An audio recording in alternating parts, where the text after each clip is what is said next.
जब हजरत अब्दुल्ला को पलट के आना था, हजरत आमीना घर की तैयारी कर रही है, पूरा घर सजाया सैयदा आमीना ने, पूरे घर की सजावट की, साफ सुथरा किया है। अब्दुल मुत्तलिब कहते हैं आमीना बता तो सही, ए बेटी क्या कर रही हो? का बाज अब्दुल्ला आने वाले हैं, उनकी खुशी में घर को सवार रही हो, दोपहर हो गई, का खाना खा लो। का नहीं अब्बा आज अब्दुल्ला आ जाएंगे तब बैठ के साथ खाना खाऊंगी। हजरत अब्दुल्ला के इंतजार में आमीना है, कहती है अब्बा जी जाओ पता करो ना मेरे अब्दुल्ला क्यों नहीं आए। नूर निकला, मुझे पता हो गया मेरा शहजादा जलवागर हो गया है। कहती ख्याल आया मैं देखूं तो सही, जिसकी बरकतें आने से पहले इतनी थी वो कितनी शान वाला है, उसका चेहरा देखो, उसकी आंखें देखो, उसके कदकामत को देखो। कहती जैसी मैंने ये ख्याल किया मेरे दिल में आया अपने लाल को देखो। कहती जैसे मेरा लाल जलवागर हुआ है, आसमान से एक कपड़ा आया उसने मेरे बेटे के सदर को छुपा दिया और मेरा बेटा जब दुनिया में आया है, कहती मैंने अपने लाल को देखा। कहती है काना मखहूलन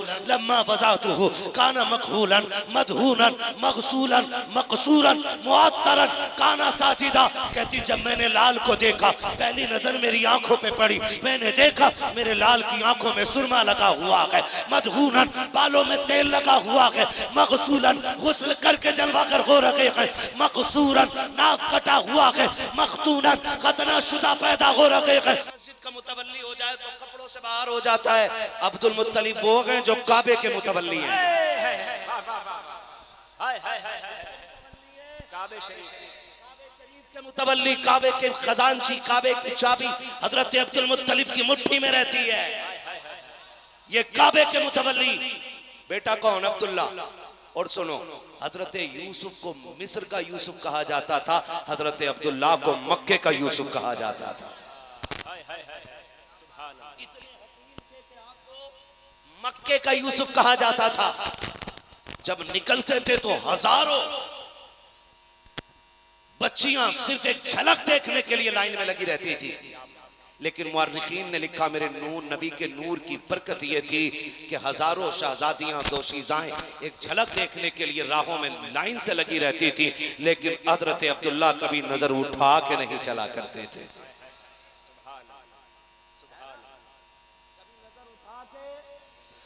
नहीं चला करते थे। एक लड़की ने आके सामने से कहा अब्दुल्ला मुझसे निकाह कर ले, और वो कोई बद किरदार औरत नहीं थी, बदचलन नहीं थी। अल्लाह ने उसको किताबों का इल्म अता फरमाया था। वो भी अपने वक्त की पारसा थी। उसने खुद कहा अब्दुल्ला मुझसे निकाह कर ले, 100 सुर्ख ऊंट तुझे तोहफे में दूंगी। आज के दौर में ना अगर एक ऊंट सुर्ख की कीमत उस दौर की लगाई जाए ना तो आज के 100 ट्रक बनेंगे। कितने? एक ऊंट पे 100 ट्रक। उस वक्त की और आज की ये दौलत अगर मिलाई जाए, उसने कहा अब्दुल्ला मुझसे निकाह कर ले, 100 सुर्ख ऊंट तुझे तोहफे में दूंगी। अब गैरत वाले लोग कैसे होते हैं? जिनकी पेशानी में हुजूर का नूर चमक रहा हो। फिर जवाब ऐसे ही होता, फरमाने लगे हमारे निकाह का फैसला हमारे बड़े किया करते हैं। क्या बात है, सुभान अल्लाह। कौन करते हैं? हमारे बड़े किया करते हैं। लिख लो इस बात को, जो लड़के बाप के होते हुए खुद फैसला करते हैं वो गैरत वाले नहीं होते, बेगैरत होते हैं। बहुत अच्छा पैगाम। और जिनके निकाह के फैसले उनके बाप करते हैं वो बदकिरदार नहीं होते, वो रब के भी वफादार होते हैं, बाप के भी वफादार है। हक है। सुभान अल्लाह, सुभान अल्लाह। समझ गए? अपनी मर्जी से ब्याह ना करियो। मुझे इस टॉपिक पे बात ही नहीं करनी है, मैं हुजूर का मिलाद बयान कर रहा हूं। बस इशारतन समझ लो, करियो ना। अपनी मर्जी से ब्याह ना करियो। करोगे तो नहीं? हां भाई तुम काहे नहीं कर बैठे हो? शादी हो गई तुम्हारी? टेंशन में क्यों आ गए? करना चाहिए मेरे साथ ही। करेंगे तो नहीं ना? है जिसमें माँ बाप की रजा उसमें हमारी रजा है, जिसमें माँ बाप की रजा उसमें सारे बोले, जिसमें माँ बाप की रजा है उसमें हमारी रजा। ये मत कहना अब्बा तुम क्या जानो लड़की कैसी हो, तुमने खाली परचूनी की दुकान चलाई है, जमीन जोती है। मुझसे पूछो मुंबई केरला कर्नाटक सब में घूम के आया हूं, मुझे पता मैंने अब्बा देख रखी है, सुन बे, नाली पे बैठ के 2 घंटे बात करके तेरी औरत समझ में आ गई? उससे पूछ जो 40 साल से एक औरत के साथ जिंदगी गुजार रहा है। औरत में क्या खूबी होनी चाहिए और क्या कमी नहीं होनी चाहिए, ये बात सिर्फ एक तजर्बाकार बंदा ही बता सकता है। इसे पता, जिसे मच्छर काटने का पता न लगे। 2 घंटा दीवार से चिपका पड़ा, हट ही नहीं रहे। इन चक्करों में, और तुम्हें बताऊं, किसी को बताना मत, चुपके से बता रहा हूं, बताओगे तो नहीं किसी को? जो अपनी माँ बाप की मर्जी के बगैर तुम्हारे कहने पे तुमसे शादी कर लेगी ना, उससे शादी मत करना, क्योंकि जो अपने माँ बाप की नहीं हो सकती वो कभी तुम्हारी भी नहीं हो सकती। क्या बात है, बहुत अच्छा पैगाम, बहुत अच्छा हक है। जो माँ बाप की नहीं हो सकती वो कभी तुम्हारी भी नहीं हो सकती। एक दूसरे को देख के ना हंसो, वरना मैं खड़ा करके दुरूद दुआए कुनूत सुन लूंगा। हाँ, फिर फंस जाओगे सबके सामने, कैमरे के आगे मुंह लगा के कहूंगा बता किसकी उम्मत में है। एक से पूछा भाई किसकी उम्मत में, कह रहे आला हजरत की। सुन लिया करो, जो है ना सारे लोगों की। हजरत अब्दुल्ला ने क्या किया, इनकार कर दिया। हजरत अब्दुल मुत्तलिब बड़े परेशान। अल्लाह ने बेटा इतना नेक दिया, दुल्हन कहां से लाऊं, दुल्हन कहां से लाऊं, बेटा इतना नेक है, दुल्हन कहां से लाऊं, बेटा इतना नेक है, दुल्हन कहां से लाऊं, इतनी नेक और शरीफ। एक दिन हरम काबा में सो रहे हैं, ख्वाब आया। ख्वाब में नबियों के दादा हजरत इब्राहिम खलीलुल्लाह कहने लगे, अब्दुल मुत्तलिब जी टेंशन में हो ना, अब्दुल्ला का रिश्ता किधर करना है? कहा आपको कैसे पता? कहा मुझे रब ने भेजा है, रिश्ता बताने आया हूं अब्दुल्ला का। कहा किधर? कहा सुबह हो ना मदीने चले जाना, वहाब बिन अब्द मनाफ की बेटी है आमिना, उसका हाथ अपने बेटे अब्दुल्ला के लिए मांग लेना।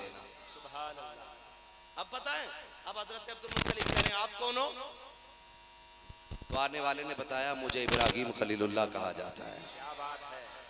यहाँ ये बात तो क्लियर हो गई कि रिश्ते जितने मोहतरम होते हैं, कराने वाले उतने ही इज्जतदार आया करते हैं। समझ गए ना? उठे, बच्चों को लिया, मदीने शरीफ आ गए। इधर हजरत वहाब बिन अब्द मनाफ बैठे, बेटी जवान हो गई आमिना, बैठे हुए सोच रहे हैं। आपकी बीवी कह रही है क्यों परेशान है? का बेटी जवान हो गई है, अल्लाह ने इतनी नेक बेटी दी है, जोड़ा कहां से मिलाऊं, जोड़ा कहां से मिलाऊं, इस बेटी के लिए मैं शोकर कहां से ढूंढ के लाऊं? तो बीवी ने कहा मेरे सरताज परेशान मत हो, जिसने बेटी दी है वही जोड़ मिला देगा,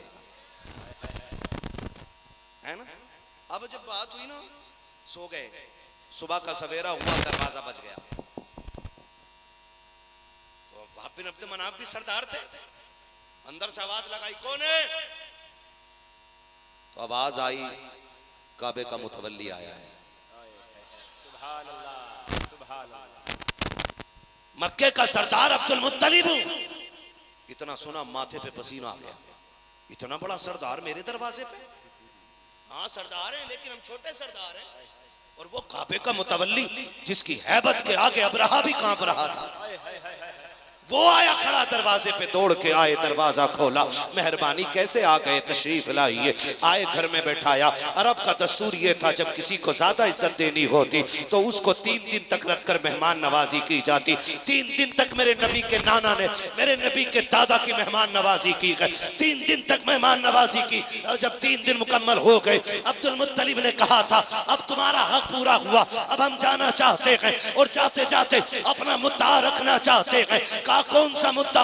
हजरत अब्दुल मुत्तलिब ने अपनी चादर की झोली बनाई है और बना करके वहाब बिन अब्द मनाफ के आगे की, और कहा था वहाब बिन अब्द मनाफ अपनी बेटी हमारी झोली में डाल करके हमारी इज्जतें बढ़ा दीजिएगा।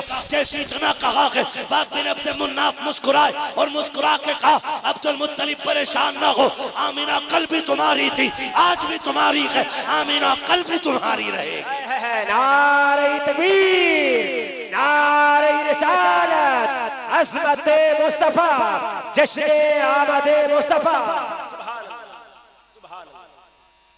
आमीना आज भी तुम्हारी, कल भी तुम्हारी और कल भी तुम्हारी रहेगी। तो अब्दुल मुत्तलिब बाबा है ना, कहने लगे वहाब बिन अब्द मनाफ, और पूछ तो लो बेटा कैसा है मेरा, पूछोगे नहीं?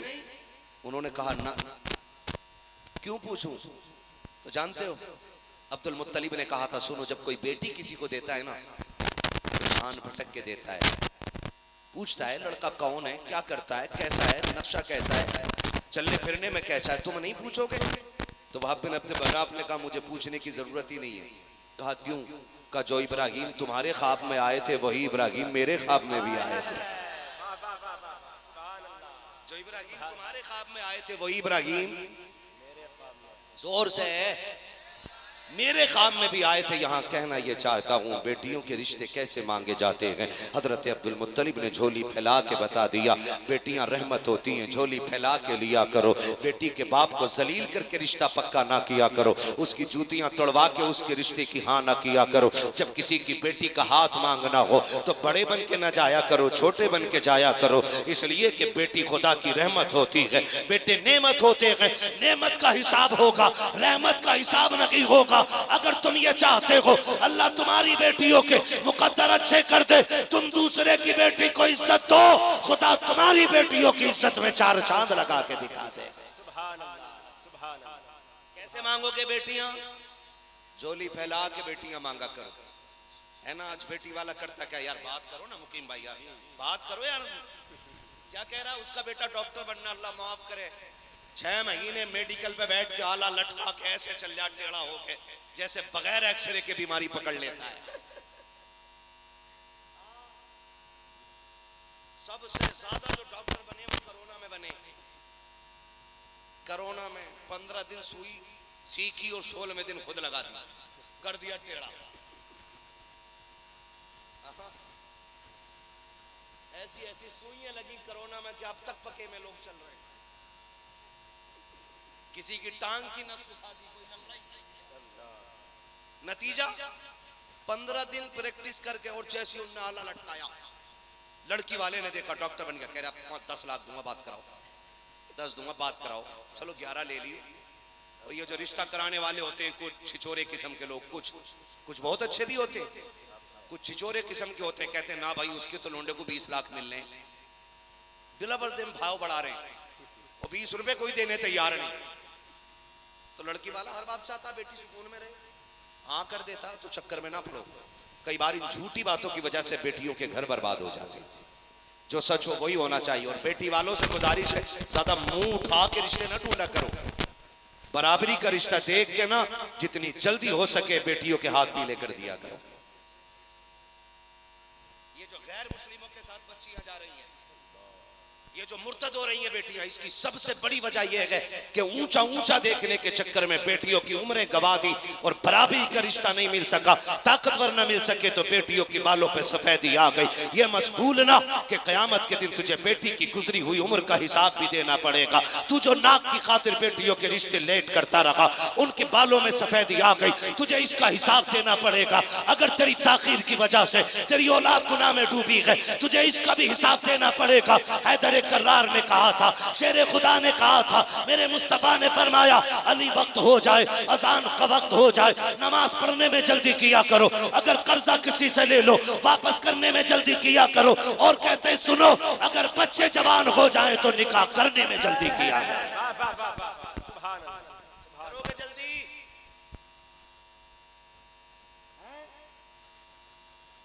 दामाद तो चाहिए तो मेरे बेटे पहला धमाका तेरे ही घर होना। फिर आइए कारी असगर के पास डोरी दे दो, दामाद थम नहीं रहा। दामाद तो तब थमता जब इंसान ढूंढा होता, ढूंढा तो तूने बैल है। सुन रहे हो मेरी बात? ये हुजूर की विलादत का पैगाम है। निकाह करने में जल्दी करेंगे इंशाअल्लाह। आपको क्या लगता है रिश्ते पैसों से चलते हैं? दौलत वालों के घर बच्चियां ज्यादा खुश रहती हैं। हिंदुस्तान की हिस्ट्री उठा लो,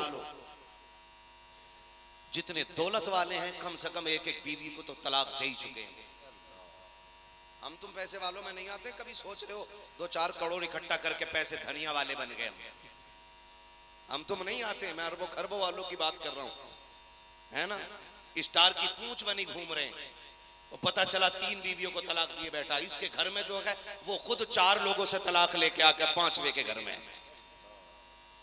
अगर पैसों से रिश्ते चला करते तो अमीरों के घर में कभी तलाक नहीं होती। और इससे कहीं ज्यादा मोहब्बत से मैंने गरीबों को रहते हुए देखा है। ये बात तो माननी पड़ेगी कि रिश्ते दौलत से नहीं निभाए जाते, रिश्ते मोहब्बत से निभाए जाते हैं। ऐसे ही होता है कि नहीं भाई? तो फिर क्यों ढूंढ रहे हो पैसे वाला? वो ढूंढ जो तेरी बेटी के दिल की हिफाजत कर सके, उसकी खुशियों का ख्याल रख सके, उसकी उम्मीदों का ख्याल रखे, उसको दुख में डूबने ना दे,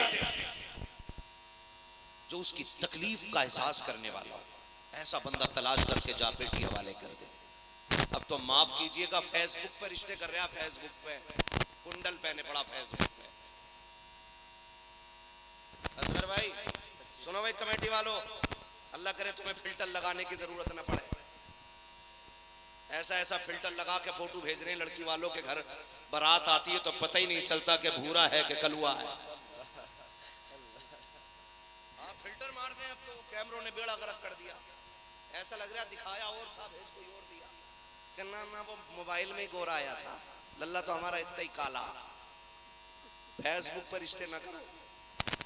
तुम बहुएं ढूंढ रहे हो ना मैरिज हॉल में, ये परकटी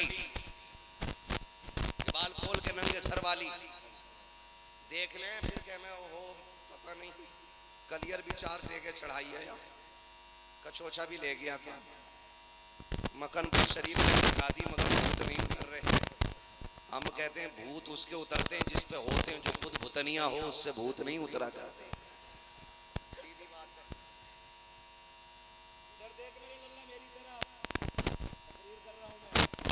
और आप ही से बता रहा हूं, आपको अगर लड़की ढूंढनी हो ना तो पड़ोस वालों से पूछो किसकी बेटी है जो नंगे सर घर से नहीं निकलती। चुपके चुपके पता कर किसके घर फजर के बाद कुरान पढ़ने की आवाज आती है। पूछ किसके घर में फजर के वक्त में सजदों से मुसल्ले सजाए जाते हैं। जा फिर हुस्न की मलका तलाश न कर, बालों की लंबाई न देख, अदाओं में खुमार न देख, सजदा करने वाली लेके आ जा। तेरी दुनिया भी आबाद कर देगी, तेरी आखिरत भी आबाद कर देगी। जिंदाबाद जिंदाबाद सुभान अल्लाह। और बेटी वालों से भी गुजारिश है, आले वाला न ढूंढ, बैंक का मैनेजर न ढूंढ, कोई हो तो बुरा मत मानियो। अगर दामाद ढूंढना है तो मस्जिद में जाके ढूंढ। क्या बात है, खुद भी नमाज पढ़ो और देख कौन ऐसा जवान है जो 5 वक्त पाबंदी से मस्जिद में सजदा करने आता है, अपने रब को मनाने आता है, हराम से बचा करता है, हलाल खाया करता है। अगर ऐसा जवान तुझे मिल जाए, अपनी बेटी का हाथ आंखें बंद करके उसके हाथ में दे दे, इसलिए कि जो रब का हक अदा कर सकता है वो तेरी बेटी का भी हक अदा करके दिखा सकता है। जिंदाबाद जिंदाबाद, हक है बेशक। हज़रत अब्दुल मुत्तलिब से क्या कह रहे हैं? जरूरत नहीं है पूछने की, गवाही अल्लाह के खलील ने दे दी है। फिर रिश्ता हो गया, शादी निकाह हो गया दोनों का। बात बहुत बढ़ गई है, निकाह हो गया दोनों का। निकाह हुआ ना, रुखसत हो के हजरत आमीना आ गई कहाँ? मक्का शरीफ। किधर आई?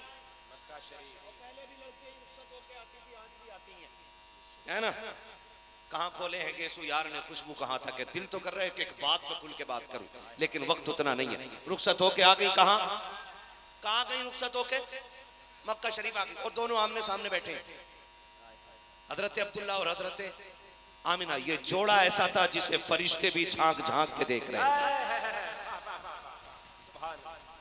ऐसी अजमतों वाला जोड़ा कि जिसे हूरें भी सलामी कर रही है।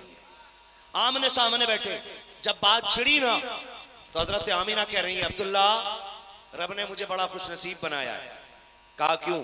कहा तेरे जैसा शोहर रब ने मुझे अता फरमा दिया है। तो हजरत अब्दुल्ला घमंड में अकड़े नहीं, खानदान का रोब नहीं दिखाया, काबे की चाबी नहीं दिखाई, ये नहीं कहा कि मुतवल्ली का बेटा हूं। कहने लगे ना आमिना, तुझसे ज्यादा नसीबों वाला तो मैं हूं। कहा क्यों?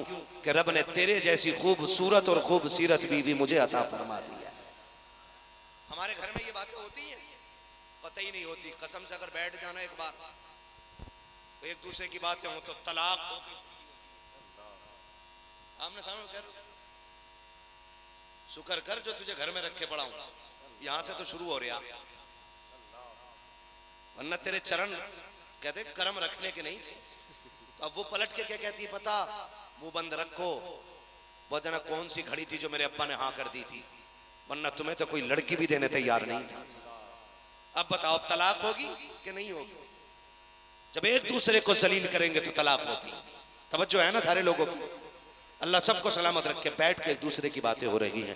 2 महीने का अरसा गुजरा। हजरत अब्दुल्ला कहते हैं आमीना कहा जी का परदेश जा रहा हूँ, तिजारत के काम से जा रहा हूँ, आऊँगा ना वापस, फिर आके इंशाल्लाह कुछ वक्त गुजारेंगे। हजरत आमीना ने कहा था अब्दुल्ला अभी तो कितने दिन हुए हैं, अभी जी भर के मैंने आपको देखा भी नहीं है, इतनी जल्दी परदेश जाने की बात कर रहे हैं? का मजबूरी है, वापस आऊँगा, तेरे हाथ की पक्की रोटी खाऊंगा, वादा करता हूँ अब जाने की इजाजत दे दे। हजरत आमीना ने इजाजत दी। हजरत अब्दुल्ला चले गए। जहां तक अब्दुल्ला गए हजरत आमीना खड़े होकर देखती रही। मैं अपनी बेटियों से कहना चाहूंगा, खुदा का वास्ता दे के कहता हूँ, शोहर तुम्हारी सबसे बड़ी दौलत होती है। अपने शोहर के खिलाफ जबान न खोला करो, उसके लिए बद्दुआएं न किया करो, उससे गुस्से में आकर के उसकी मौत न मांगा करो। तुम न की जानती हो अगर शोहर इंतकाल कर जाता है तो फिर चूड़ियों का रंग फीका पड़ जाता है, कपड़ों की रौनक चली जाती है। अगर शोहर इंतकाल कर जाए तो घर की मलका होने वाली औरत घर के अंदर नौकरानी नजर आती है। अगर शोहर घर से निकला करे उसे बददुआएं न दिया करो, बल्कि रब की बारगाह में झोली फैला के कहा करो, अल्लाह मेरा शोहर सुहागन छोड़ के गया है, सुहाग के जोड़े में मिलाना, अल्लाह से लंबी उम्र की भीख मांगा करो। बल्कि यहाँ तक लिखा गया है कि जब शोहर घर से रुखसत हो, औरत अपने शोहर पे आयतुल कुर्सी पढ़ के दम कर दे और शोहर बीवी पे कर दे, मौत भी अपने दोनों को जुदा नहीं कर सकती है, इसलिए कि मौत भी आती है तो अल्लाह के हुक्म के बगैर नहीं आया करती है। बेटियों से भी गुजारिश है, बात बात में किचन में खड़ी है, कह रही है लौट के ना आवे, तू मर जाना तो तेरी शक्ल ना देखूं। किस बात पे इतरा रही है? तुझे पता है जिस दिन ये मर गया, कपड़े तो बड़ी बात है, कोई तुझे एक वक्त की रोटी देने के लिए तैयार नहीं।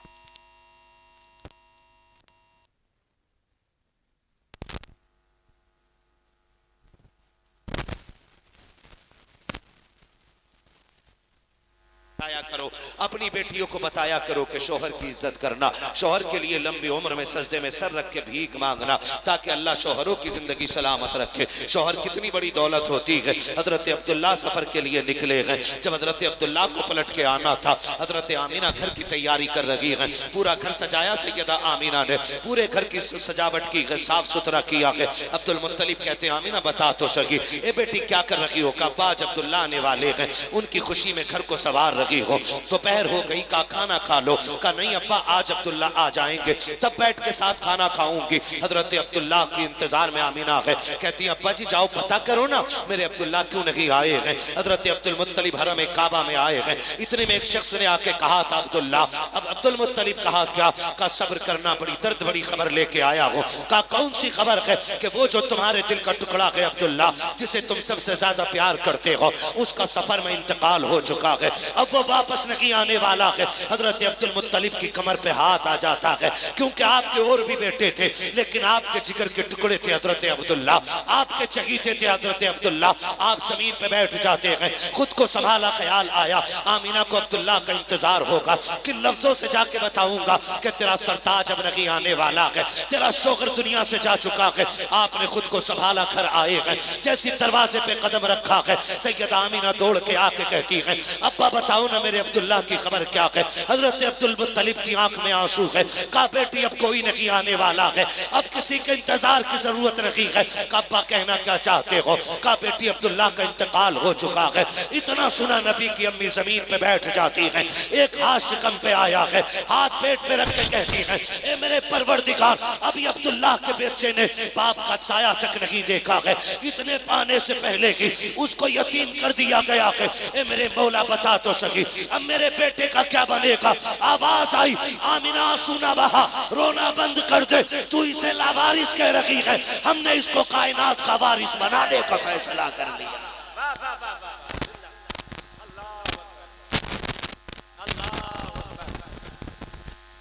या रसूल अल्लाह, या रसूल अल्लाह, मरहबा मरहबा मरहबा मरहबा अल्लाह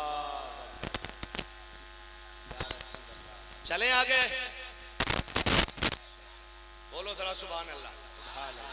हम उस नबी का मिलाद क्यों ना बनाएं कि जो अभी माँ के शिकम में आया है और कायनात में उसके आने के नारे लगने लगे हैं जी। उस नबी का मिलाद क्यों ना बनाएं। नबी की अम्मी क्या कह रही है, सुने जरा तवज्जो।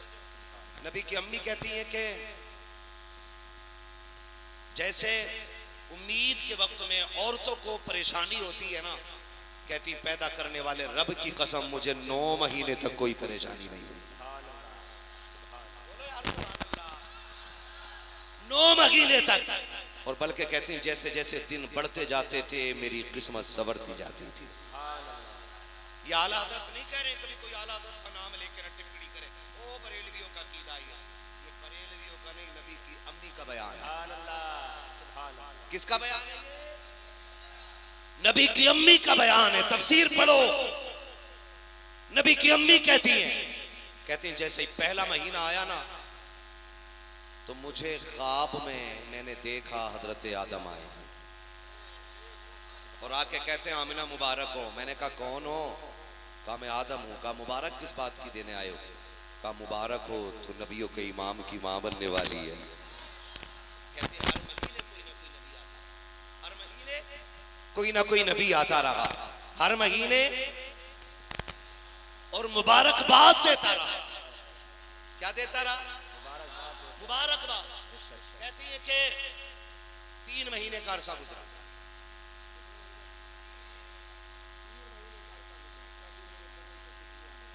सुभान अल्लाह, सुभान अल्लाह। क्या हुआ? याद रखो मेरी बात है। क्या होने लग गया? खुशबू आने लग गई। कहती पहले मेरे बदन से भी खुशबू, फिर मेरे बिस्तर से खुशबू, फिर मेरे घर में खुशबू। कहती फिर खुशबू इतनी बड़ी कि मेरे घर की दीवार पार कर गई खुशबू। कह रही फिर मक्के की गलियों में खुशबू। जब मक्के की गलियों में खुशबू आई ना तो कहने लगी, फिर औरतों में बातें होने लगी, आमिना खुशबू लगा रही है। अभी तो अब्दुल्ला का इंतकाल हुआ, उन्होंने अपने अपने शोहर से कहा सुनो आमिना जो है ना खुशबू लगाती है, बात करो ना जाके अब्दुल मुत्तलिब से कहो बने फिरते हैं काबे के मुतवल्ली, बात करें ना, वो बताएं उनकी बहू ने अरब का दस्तूर तोड़ दिया, खुशबू लगा रही है। लोग इकट्ठे होके आए, हरम में हजरत अब्दुल मुत्तलिब है, काबे का तवाफ कर रहे हैं। लोगों ने आके कहा अब्दुल मुत्तलिब काबे के मुतवल्ली हो और मक्के के सरदार हो, खानदान कुरैश के बुजुर्ग आदमी हो, आपकी बुजुर्गी बरतरी अपनी जगह पे, लेकिन बात कहे बगैर चूकेंगे नहीं हम। कहा क्या कहने आयो? कहा सुनो अब्दुल्ला का इंतकाल हुआ है। कहा हाँ। क्या मक्के का दस्तूर अरब का दस्तूर ये नहीं है कि किसी का शौहर इंतकाल कर जाए औरत को खुशबू नहीं लगानी? कहा हाँ है ना। कहा फिर तुम्हारी बहू खुशबू क्यों लगाती है? क्या उसको नहीं समझाते हो? इतना सुना ना तो बदन सर्द, चेहरा सर्द, गैरत से आंखें झुक गई। घर आए, अपनी बीवी हजरत फातिमा को आवाज दी, फातिमा। कहा जी मेरे सरताज खैर तो है ना? क्या हुआ आज चेहरे पे सर्दी कैसे? कहा फातिमा आज तक कोई पैदा नहीं हुआ जो अब्दुल मुत्तलिब की नजरें झुका पाता, लेकिन आज आमिना की वजह से मेरी गर्दन झुक गई है। कहा क्या कहना चाहते हो? कहा आमिना से बात करो, मेरे बेटे का इंतकाल हुआ, अभी साल भर नहीं हुआ है, खुशबू क्यों लगा रही है वो? हाथ जोड़ लिए नबी की दादी। हजरत फातिमा कहती है अब्दुल मुत्तलिब मेरे बस की बात नहीं है, मैं ये बात नहीं कर सकती। कहा क्यों? कहा कि एक बार मेरे भी मन में ख्याल आया था ये खुशबू लगाती है, इससे पूछूं। कहा मैंने बस इतना ही कहा था आमिना।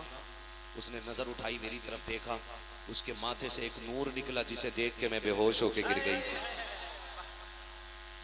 मुझमें ताकत नहीं है मैं बात कर सकूं, अगर पूछना है तो आप जाके क्यों नहीं पूछ लेते हो? हजरत अब्दुल मुत्तलिब उठे हैं, खुद आए हैं, कहा जाओ जाके खबर कर दो हम आ रहे हैं। अल्लाह अकबर। जैसी खबर मिली है हुजूर के दादा आ रहे हैं, आपके ससुर आ रहे हैं, मेरे नबी की गैरत व हया का पैकर, मेरे नबी की अम्मी हजरत आमिना एक कोने में हया से सिमट के खड़ी हो जाती है। हजरत अब्दुल मुत्तलिब आके कहते आमिना। कहा जी बाबा। का एक बात करने आया था बेटी। कहा कौन सी बात है? का बता तो सकी, क्या तुझे मेरे अब्दुल्ला की जुदाई का एहसास नहीं है या मेरी बेटी कि बेटे की मौत का तुझे गम रही है। कहा अब्बा क्या बात कर रहे हो, जब से अब्दुल्ला गए हैं आमिना की आंख का आंसू नहीं सूखा है। आमिना से कह रहे हो आप कि आमिना को एहसास नहीं है, आमिना की तो दुनिया उजड़ गई है, खुशियां उजड़ गई है। रातों में उठ उठ के अब्दुल्ला को आवाजें देती हो, काश कहीं से वो चेहरा नजर आ जाए। आप कैसे कह रहे हो कि मुझे अब्दुल्ला की जुदाई का एहसास नहीं है। कहा बेटी अगर एहसास है तो ये तो तुझे मालूम होगा कि जब किसी का शोहर इंतकाल कर जाता है औरत को 1 साल तक खुशबू नहीं लगानी है। हाँ अब्बा पता है। आमिना फिर तू खुशबू क्यों लगाती है? हजरत आमिना ने कहा अब्बा मैंने कोई खुशबू नहीं लगाई है, कोई दिल नहीं लगाती हो। कहा बेटी पूरा मक्का बातें कर रहा है, औरतें कह रही है कि जो खुशबू आमिना लगाती है वो मक्के के बाजार में मिलती भी नहीं है। कहा बेटी बता तो सकी ये कीमती खुशबू कहां से लाती है? हजरत आमिना ने रो के कहा था अब्बा जी मैंने कोई खुशबू नहीं लगाई है, कोई दिल नहीं लगाया है। कहा फिर बता ये खुशबू कहां से आती है? हजरत आमिना ने कहा था अब्बा जी एक राज था मेरे सीने में, एक दर्द था जिसे मैं सुबह छुपाना चाहती थी, लेकिन आज आपकी नाराजगी के डर से इन राज से पर्दा उठा रही हूँ। अब्बा मैं कोई खुशबू नहीं लगाती, बल्कि हकीकत ये है जब से आपके बेटे अब्दुल्ला की अमानत मेरे शिकम में आई है, मैं जिन गलियों से गुजरती हूँ वो गलियां भी खुशबू से महक जाया करती हैं। नारे तकबीर, नारे रिसालत, सरकार की आमद, सरकार की आमद, आका की आमद, मसलके आला हजरत। हुजूर का मिलाद पढ़ रहा हूँ, मैं पढ़ रहा हूँ और हुजूर के गुलाम सुन रहे हैं, है ना? क्या कहा अब्बा मैं जिन गलियों से गुजर जाती हूँ वो गलियां महक जाया करती। बोलो यार सुभान अल्लाह। मुझे हैरत होती है, 2 टांगों का जानवर कह रहा नबी मेरी तरह जहां तू पैदा हो जाए वो घर कभी पाक ना हो, तेरी मचान तेरी 7 पुश्तों में आए। मेरा नबी तो वो है जो माँ के शिकम में आया है और मक्का महकने लग गया है। हजरत अब्दुल मुत्तलिब कह रहे हैं क्या कहा बेटी? ये मेरा कमाल नहीं आने वाले मेहमान का कमाल है। अब्दुल मुत्तलिब ने यूं निगाह उठाई, कहने लगे शुक्र है मालिक मेरी दुआ पूरी हो गई है,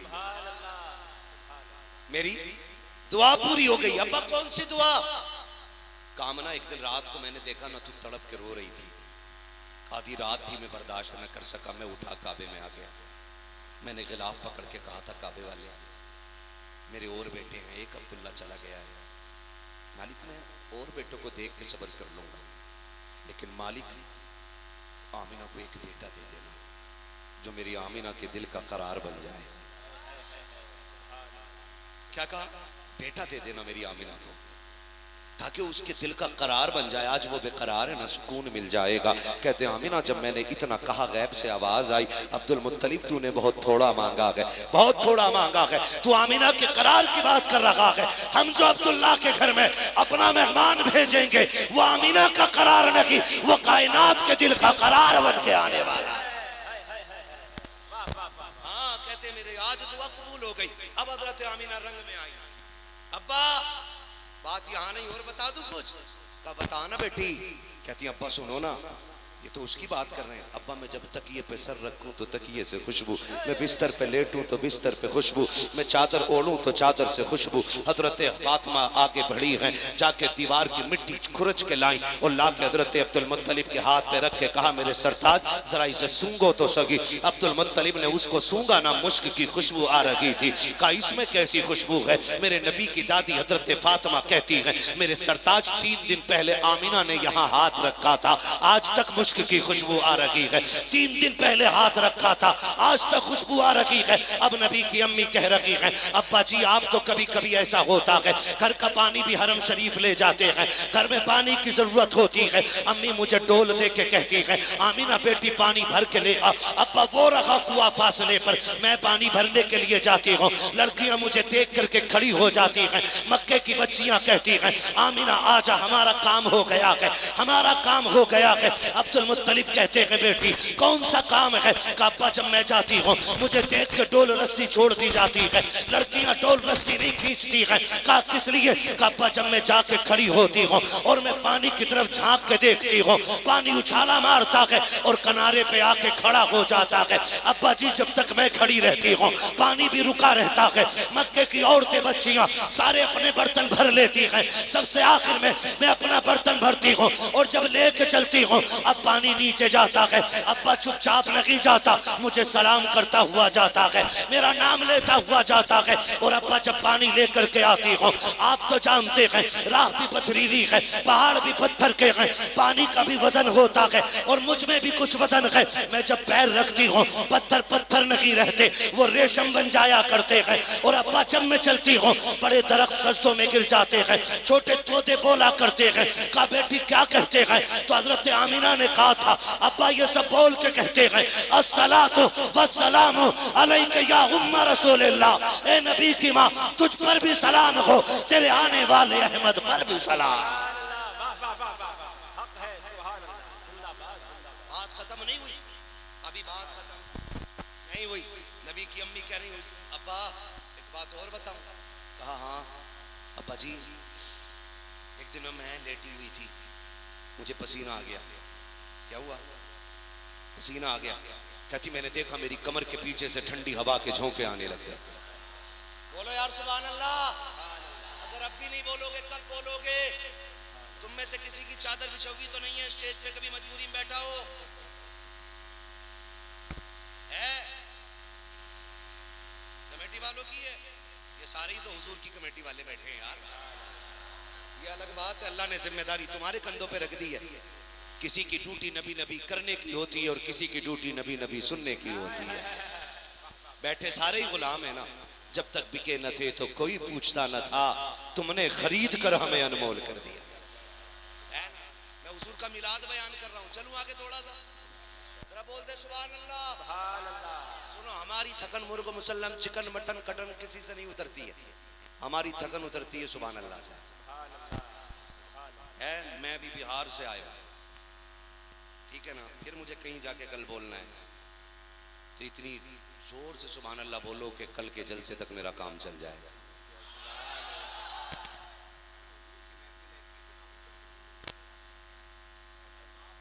आवाज को क्या हुआ? क्या नाम अम्मी रात हुजूर की विलादत का सदका बट रहा था, हमने उनके नाम पे आवाज का सदका लुटा दिया है ना। जिनकी माओ ने इसलिए दूध पिलाया है कि बेटे जीना भी नबी के लिए है, मरना भी नबी के लिए है, वो ताकत लगा के बोले जरा या रसूल अल्लाह। क्या बात है सुभान अल्लाह, मिसाल बन गई बेमर वालों। लाखों का मजमा इस इश्क से हुजूर की बात नहीं सुनता होगा जिस इश्क से हुजूर के गुलाम यहाँ बैठ के हुजूर की बातें सुनते। मुझे याद है, मुझे शजरा भी पढ़ना है, हाँ मुझे पता है शजरा भी पढ़ना है, लेकिन मैं बस हुजूर के ये विलादत के अपनी हैसियत के मुताबिक आखिरी चंद कलिमात आप तक पहुंचा दूं। नबी की अम्मी कह रही मैं सोई, मेरे माथे पे पसीना आया ना, मेरी कमर के पीछे से ठंडी हवा के झोंके आने लगे। कहती मैंने मुड़ के देखा, हवा किधर से आ रही है?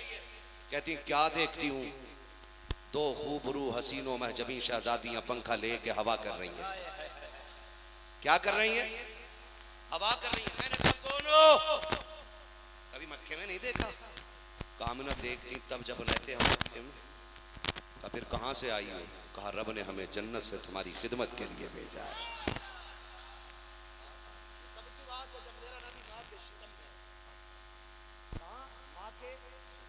शिकम में। और नबी की अम्मी कहती है अब्बा मैं एक दिन अपने सहन में कर पड़ा था, मैंने उठाया और ये सोच के उठाया किसी के पैर में न चुभ जाए, मैंने यूं हाथ में लिया ना, वो मोम की तरह बहने लगा और मैं उसे देख के मेरे मुंह से जुमला निकला, ये पत्थर हो के पिघल रहा है, कंकर पिघल रहा है।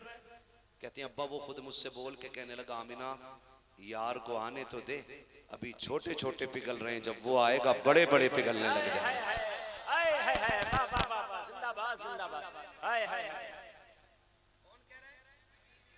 नबी की अम्मी ये थैला देख के समझ गया हूं कि हश्र क्या होने वाला है। नबी की अम्मी कह रही है और फिर नबी की अम्मी ने बताया बेशुमार बरकतें, बेशुमार बरकतें, ना मैं बयान कर सकता हूँ ना सुनने में सकत है। बस इतना समझ लो। कहती फिर वो रात आ गई जिसमें मेरे बेटे की विलादत होनी है। बोलो यार सुभान अल्लाह। मेरे अब्बू कहते हैं, कारी असगर जानते हैं कि घोड़े को सांट मार के मत दौड़ाओ, उसे चने खिलाओ ताकि वो थके ही नहीं। सांट वाला जितनी देर दर्द होता है उतनी देर दौड़ता है, जब चने खिलाओगे तो वो थकेगा ही नहीं। तो सांट वाले घोड़े ना बनो, चने खाओ, थके तो नहीं हो अभी। फिर बोलो ना सुभान अल्लाह, सलामत रखे। कहती फिर वो रात आ गई, मैं बस मुख्तसर में कर दे रहा हूँ। अब मुझे भी एहसास होने लगा कि कहीं मैं जुल्म न कर बैठूं आप लोगों पे। हाँ, 1.5 घंटे से ऊपर हो गई भाई हमारी सुई। हाँ, काय में मरने में के फजर होने में। अल्लाह सलामत रखे। जब बात हुजूर की होती है तो फिर दीवानों को वक्त नहीं लगता है ना। फिर जब उनकी बात हो ना तो फिर दिल करता है कि उनकी बात होती रहे और इसी में जिंदगी गुजर जाए। नबी की अम्मी क्या कह रही हैं? फिर वो रात आ गई जिसमें मेरे लाल की विलादत होनी है। कहती मैं जिस घर में थी मैंने देखा ना चांद सितारे इतने नीचे आ गए, मुझे लगता था अगर मैंने एक हाथ बढ़ाया तो चांद छू लूंगी और दूसरा हाथ बढ़ाया तो सितारे तोड़ लूंगी। ये कौन कह रहा? नबी की। अब मौलवी ये बता, चांद सितारे तो ऊपर लगने के लिए अल्लाह ने नीचे क्यों उतारे थे? टिम टिम डिबिया, हमारी 2 लाइटें हजम नहीं होती तुझसे, अल्लाह ने तो लाखों सितारे आमिना के आंगन में उतार दिए।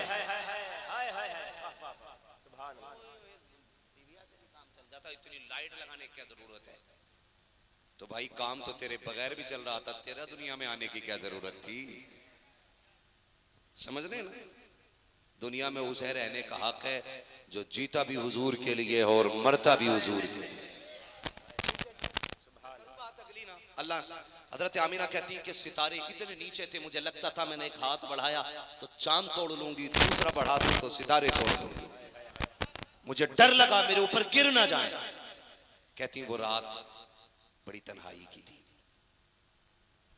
मुझे एहसास हो रहा था काश आज अब्दुल्ला होते ना तो मैं अकेली ना होती। और कहती उस दिन मेरे घर में चिराग में तेल भी नहीं था डालने के लिए, अंधेरा था। ख्याल आया काश अब्दुल्ला होते तो कम से कम एक चिराग का इंतजाम कर देते। वो होते ना तो कोई दाया घर में होती। कहती अभी मैंने इतना सोचा ही था कि मेरे घर की दीवारें चांद से ज्यादा चमकने लग गई थी। मैं हुजूर की विलादत बता रहा हूँ, चांद से ज्यादा चमकने लग गई थी। मैंने मुड़ के पीछे को देखा। कहती है फशक्कल जिदार, मेरे घर की दीवारें फटी। फदखला सलासुल निस्वा, मेरे घर में 3 औरतें दाखिल हुई, उनके कद खजूरों जैसे लंबे, चांद से ज्यादा खूबसूरत चेहरे। मैंने कहा तुम कौन हो? एक ने कहा कि मुझे हव्वा कहा जाता है, मैं आदम की बीवी हूँ। दूसरे ने कहा मुझे मरियम कहा जाता है, मैं ईसा की माँ हूँ। तीसरी ने कहा कि मुझे आसिया कहा जाता है। एक रिवायत में आता है चौथा नाम हजरत हाजरा का आता है। कहा मैं इस्माइल की अम्मी हाजरा का इन औरतों का वुरूद हुआ है। हजरत आमीना कहती है किस लिए आई हो? का रब ने हमें तेरे बेटे की दाया बना करके भेज दिया। ये दाया बन करके आई है। और फिर मैंने देखा मेरे सरहाने हसीनो महजबी खातून खड़ी है, उसका चेहरा चांद से ज्यादा रोशन। मैंने कहा तू कौन है? कहा मैं मलकाए जन्नत हूँ। किस लिए आई है? कहा रब ने मुझे आमीना तेरी खिदमत के लिए भेज दिया, की खिदमत के लिए। फिर आगे कहती है, फिर आगे कहती है, फिर आगे कहती है रात का वक्त गुजरा, शहर का वक्त आ गया। कहती है सुबह सादिक का वक्त था। फखरा जमीनी नूर, मेरे जिस्म से नूर निकला। क्या निकला? जोर से क्या निकला? नूर निकला।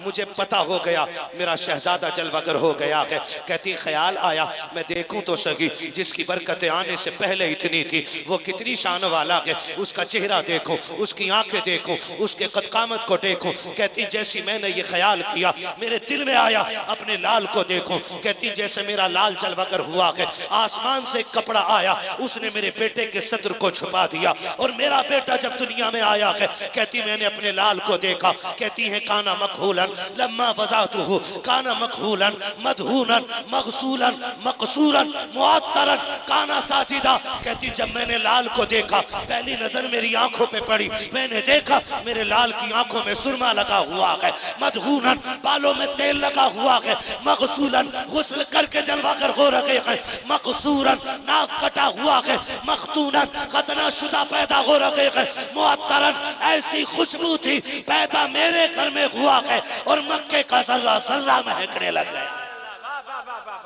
नबी की अम्मी कहती है काना साजिदा, आती मेरे बच्चे ने सजदे में सर रखा है, मैंने कान लगा के सुना, मेरा बेटा कह रहा था रब्बे हबली उम्मती, रब्बे हबली उम्मती। जमीले कादरी ने कहा था रब्बे हबली उम्मती, कहते हुए पैदा हुए, रब ने फरमाया कि बख्शा अस्सलातु वस्सलाम। मैं वो सुन्नी हूँ जमीले कादरी, मरने के बाद मेरा लाशा भी पढ़ेगा अस्सलातु।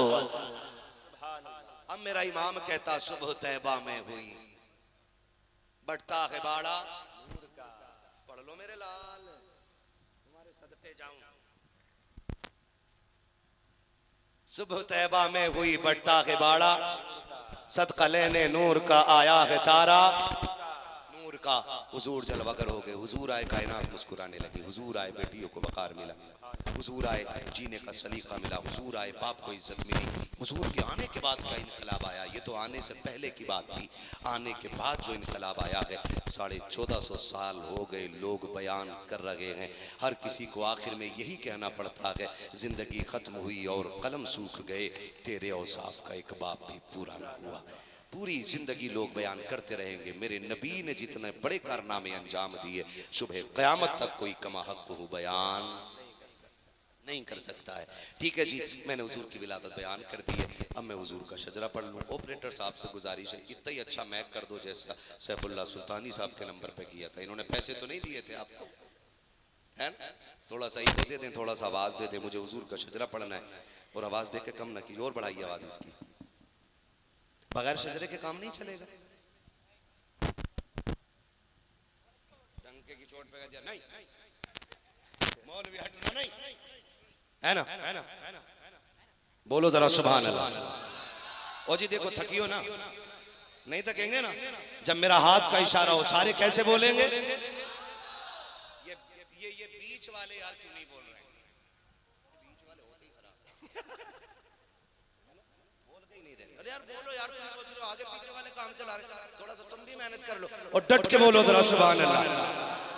मैं हुजूर का शजरा पढ़ने लगा, जब मेरा हाथ का इशारा समझ जाना मौलवी की लंबी सांस लेना चाह रहा है, तो आपको लंबी सी सुभान अल्लाह चाहिए ताकि उसकी आंख में लंबी सी सांस ले और डंडी न मार के बर्बाद हो, ताकि दोबारा आ जाए, डंडी मार के दोबारा है ना। आपकी मोहब्बतों का शुक्रिया, जिस प्यार से आपने बुलाया, कई साल से आपकी मेहनतें थी। कारी असगर साहब ने कहा इस बार कोई बहाना नहीं सुनना है, आना है तो आना है। लो भैया आ गया, ठीक है। अब तक मैंने अपना हक अदा किया, आप थोड़ा सा आप अदा करें। अच्छा तुम बताओ, तुम टेक लगा के क्यों बैठे हो? बीमारी है कोई? नहीं नहीं, जवान हो यार, तो जवानों की तरह बैठो थोड़ा सा और डट के बोलो जरा सुभान अल्लाह। तुम्हारा बैग बता रहा है, मेरा जलसा तुम्हारी मुट्ठी में। कोई बात नहीं यार, ड्यूटी लगाते जिसकी, सुभान अल्लाह, इसकी जो ड्यूटी लगा, मैं तो बात करता हूँ कि अगर कुछ भी ना कर सको, विलादत की खुशी में एक बिस्किट ही बांट देना, ताकि कयामत में ये कहने का मौका मिल जाए मैंने भी हुजूर के आने की खुशी मनाई है ना जी। अब सारे बोलेंगे सुभान अल्लाह। भैया 80 किलो काम है, गौर से देख लो, तुल्ले अगर यकीन ना हो जाके तो उन्हें हाथ ही उठाए, मुंह ना खोला। हाँ यार, कारी असगर साहब ने थोड़ा समझाना, इमाम तगड़ा, मुक्तदी भी तगड़ा, लेकिन काम तगड़ा नहीं कर रहे हो, है ना? ये तो मुझसे तो यही ना उठ रहा यार, मैं इतना बोझ कैसे उठाऊंगा? बोलो जरा सारे सुभान अल्लाह। आदम के बेटे शीश, ऐसे डंडी न मारो, बोल के बोलो जो बात पैसे बात में थी, पहले मुझे इनसे बात करा दो। बोलेंगे ना सुभान अल्लाह यार, डंडी ना मारो। मैं अल्लाह इन बच्चों को सलामत रखे, छोटे छोटे बच्चे बैठे हुए हैं, अल्लाह इन बच्चों के सदके में हम सब की हाजिरी कबूल फरमा ले, है ना? कहो आमीन। नाराज ना हो यार, मैं नीचे आ जाऊं, थोड़ा सा कंप्रोमाइज कर ले यार, ठीक है? बोले सुभान अल्लाह। आदम के बेटे शीश, शीश के बेटे अनस, अनस के बेटे कैनान, कैनान के बेटे मेलाइल, मेलाइल के बेटे ब्यारत, ब्यारत के बेटे इदरीस, इदरीस के बेटे मुतवशिक, मुतवशिक के बेटे लबकने के नाम, लबकने के नाम के बेटे नूह। सुभान अल्लाह। नूह के बेटे शाम, शाम के बेटे जुल्हाद, जुल्हाद के बेटे शालिक, शालिक के बेटे आबिर, आबिर के बेटे दाता, दाता के बेटे रावा, रावा के बेटे सारू, सारू के बेटे नाखुर, नाखुर के बेटे तारिक, तारिक के बेटे इब्राहिम खलीलुल्लाह, इब्राहिम खलीलुल्लाह के बेटे इस्माइल ज़बीहुल्लाह, इस्माइल ज़बीहुल्लाह के बेटे केदार, केदार के बेटे अवाम, अवाम के बेटे गमल, गमल के बेटे साबित, साबित के बेटे सलमान, सलमान के बेटे रईसा, रईसा के बेटे इलियासा, इलियासा के बेटे औद, औद के बेटे हव्वा, हव्वा के बेटे अदनान, अदनान के बेटे माद, माद के बेटे नदार, नदार के बेटे मुदिर, मुदिर के बेटे इलियास, इलियास के बेटे मुदरिका, मुदरिका के बेटे खदीमा, खदीमा के बेटे खदीमा के बेटे किनाना, किनाना के बेटे नदर, नदर के बेटे मालिक, मालिक के बेटे फार, फार के बेटे गालिब, गालिब के बेटे लुई, लुई के बेटे काब, काब के बेटे मुर्रा, मुर्रा के बेटे किलाब, किलाब के बेटे कुसई, कुसई के बेटे अब्दे मनाफ, अब्दे मनाफ के बेटे हाशिम के, हाशिम के बेटे अब्दुल मुत्तलिब के, अब्दुल मुत्तलिब के बेटे अब्दुल्लाह के, और अब्दुल्लाह के बेटे मुहम्मदुर रसूलुल्लाह। वाह वाह वाह, सुभान अल्लाह, सुभान अल्लाह, जिंदाबाद, जिंदाबाद, अल्लाह अकबर, या रसूल अल्लाह, जिंदाबाद, जिंदाबाद, मरहबा मरहबा मरहबा मरहबा, आला हजरत, आला हजरत, आला हज़रत, आला, अल्लाहु अकबर। फिर आखिर में हम क्यों ना कहें वो जो न थे तो, वो जो न हो तो, जान है वो जहान की, जान है तो। अब बोला यार तुम्हारा माइक दोबारा कर लो, तकरीर बहुत कंजूसी कर रहे थे पहले से। जान है तो इमाम कहता है उनकी महक में दिल के, जिस राह चल दिए हैं कूचे बसा दिए हैं, अल्लाह क्या जहन्नम अब भी न सर्द होगा, रो रो के मुस्तफा ने दरिया बहा दिए। हुजूर जलवगर हुए, जब हुजूर सजदे में आए उधर काबा झुक गया। मेरा इमाम कहता जिनके सजदे को महराबे काबा झुकी, उन भवों की लताफत में लाखों सलाम। और जब काबे को झुकता देखा ना, तो मेरे इमाम ने बात ही खोल के रख दी, हाजियो आओ शहंशाह का रोजा देखो, काबा तो देख चुके काबे का, क्या बात है काबे का, काबे का। अब इसी आवाज में महफिल खत्म हो रही है, डट के गुलामी का सबूत है। इश्क मोहब्बत, इश्क मोहब्बत, आला हज़रत, आला हज़रत, इश्क मोहब्बत, इश्क मोहब्बत, आला हज़रत, आला हज़रत, सरकार की आमद, मरहबा, आका की आमद, मरहबा, मक्की की आमद, मरहबा, मदनी की आमद, अच्छे की आमद, प्यारे की आमद, सच्चे की आमद, ताहा की आमद, यासी की आमद, नारे हैदरी